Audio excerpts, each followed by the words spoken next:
Hello every one. ഇന്ന് ഉച്ച ഊണിന് അയില വെച്ചിട്ടാണ് കറിയും ഫ്രൈയുമാണ് ഉണ്ടാക്കുന്നത്. മോളിന്ന് വീട്ടിലേക്ക് വരുന്നുണ്ട്. അപ്പോൾ അതാണ് ഇന്നത്തെ സ്പെഷ്യൽ. അയില വെച്ചിട്ട് ഇപ്പോൾ അതാ സന്ധ്യ കഴുകിക്കൊണ്ടിരിക്കുകയാണ് നമ്മുടെ അയില. അപ്പോൾ ഞാൻ വിചാരിച്ചു 3 നമുക്ക് ഫ്രൈ ചെയ്യാം, ബാക്കിയെടുത്ത് കറിയും വയ്ക്കാം. അപ്പോൾ അതാ വൃത്തി കഴുകുകയാണ്, കടലമാവ് ഇട്ട് കഴുകുകയാണ്. ഞാൻ സാധാരണ ഇങ്ങനെ കടലമാവ് ഇട്ട് കഴുകാറുണ്ട്, ഇല്ലെങ്കിൽ അരിപ്പൊടിയോ അല്ലെങ്കിൽ മൈദാമാവോ എന്തെങ്കിലും ഇട്ടിട്ട് അതിൻ്റെ ഒരു മണം പോവാനായിട്ട്. ഇപ്പോൾ ഇതാ കഴുകി വൃത്തിയാക്കി ഇപ്പോൾ വരഞ്ഞ് ഇതാ എടുത്തിട്ടുണ്ട്. അപ്പോൾ 3 ഇങ്ങനെ ഫുള്ളായിട്ട് ഫ്രൈ ചെയ്യാനായിട്ടാണ്. അപ്പോൾ ഈ ജിഞ്ചർ ഗാർലിക് പേസ്റ്റാക്കി ഇപ്പോൾ ചെറിയ ഉള്ളി ആഡ് ചെയ്തു. പിന്നെ കുറച്ച് മഞ്ഞൾപ്പൊടി, എരിവിനനുസരിച്ചിട്ടുള്ള മുളക് പൊടിയാണ് ആഡ് ചെയ്യുന്നത്. നമുക്ക് എരിവ് എത്ര ആവശ്യമോ അത്രയും ആഡ് ചെയ്യുക. അപ്പോൾ ആഡ് ചെയ്ത് കൊടുത്തു. പിന്നെ ഒരു 1/4 ടീസ്പൂൺ ഞാൻ മറ്റേ കൊറിയാണ്ടർ പൗഡറും ആഡ് ചെയ്യുന്നുണ്ട്. ഒരു 1/2 ടീസ്പൂൺ ആഡ് ചെയ്തു. പിന്നെ നമ്മുടെ കുരുമുളകും ചേർത്തിട്ടുണ്ട്. ഇനി ഉപ്പും ചേർത്തിട്ട് നമുക്കിതൊന്ന് നന്നായിട്ടൊന്ന് അരച്ചെടുക്കാം. അപ്പോൾ നമുക്ക് നമ്മുടെ ഈ ഫ്രൈ ചെയ്യാനുള്ള മസാലയാണ് റെഡിയാക്കിയിരിക്കുന്നത്. ഇനിയിപ്പോൾ നമുക്ക് ഈ അരച്ച മസാല നമ്മുടെ മീനിൽ നന്നായിട്ട് അങ്ങോട്ട് പുരട്ടി കൊടുക്കാം. ഞാൻ മറ്റേ അകത്തും എല്ലാം നന്നായിട്ട് അങ്ങോട്ട് മസാല തേച്ച് അങ്ങോട്ട് പൊടിപ്പിച്ചിട്ടുണ്ട്. അപ്പോൾ ഇതാ മീൻ നന്നായിട്ട് അങ്ങോട്ട് കോട്ട് ചെയ്ത് വെച്ചിട്ടുണ്ട്. മീൻ കറിക്ക് ഇതാ നാളികേരത്തിൻ്റെ കൂടെ ചെറിയ ഉള്ളി, മഞ്ഞൾപ്പൊടി, മുളക് പൊടി ഇട്ട് നന്നായി പേസ്റ്റായിട്ട് അരച്ചും വെച്ചിട്ടുണ്ട്. ഇനി നമുക്കിതാ ചട്ടി എടുത്തിട്ട് ഈ അരപ്പ് ഇതിലേക്ക് ഒഴിച്ചു കൊടുക്കാം.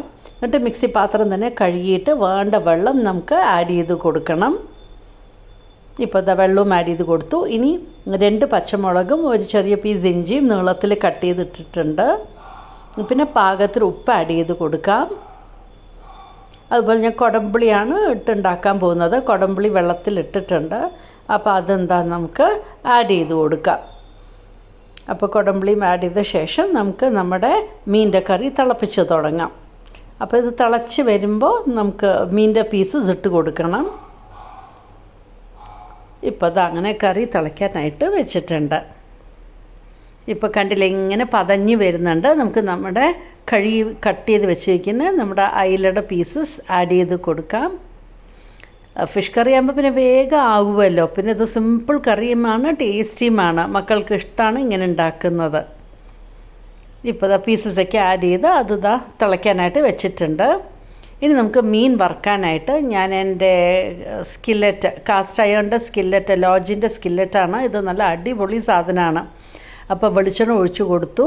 എന്നിട്ട് ഇപ്പോൾ കരിവേപ്പില ഫുള്ളായിട്ട് ഇങ്ങനെ വെച്ച് കൊടുത്തിട്ട് അതിൻ്റെ മുകളിലേക്കാണ് നമ്മുടെ മീനിൻ്റെ ഈ വരഞ്ഞ് വെച്ചിരിക്കുന്ന മീൻ ആഡ് ചെയ്ത് കൊടുക്കുന്നത്. 1 സൈഡ് ആകുമ്പോൾ മറ്റേ സൈഡ് ടേൺ ചെയ്തും ഇട്ട് കൊടുക്കാം നമുക്ക്. ഇപ്പോൾ കണ്ടില്ലേ, കരിവേപ്പിലോട്ട് കൂടി തന്നെ ടേൺ ചെയ്ത് കിട്ടിയിട്ടുണ്ട്. അപ്പോൾ സ്കിലറ്റിൽ ഒട്ടിപ്പിടിക്കാതെ ഇങ്ങനെ കിട്ടിയിട്ടുണ്ട്. മീൻ കറിയും ആയിക്കൊണ്ടിരിക്കുന്നുണ്ട്. ഇനി ഫൈനലി ഇതാ മീൻ കറിയിലും നമുക്ക് കരിവേപ്പിലയും ആഡ് ചെയ്യാം. പിന്നെ വെളിച്ചെണ്ണയും ഡ്രിസിൽ ചെയ്ത് കൊടുക്കാം. അങ്ങനെ അടിപൊളിയായിട്ട് നമ്മുടെ അയിലക്കറി റെഡി ആയിട്ടുണ്ട്. ഇപ്പോൾ വെളിച്ചെണ്ണയാണ് ഡ്രിസിൽ ചെയ്ത് കൊടുത്തത്. അപ്പോൾ അങ്ങനെ കറി റെഡിയായി. ഫിഷ് ഫ്രൈയും റെഡിയായി.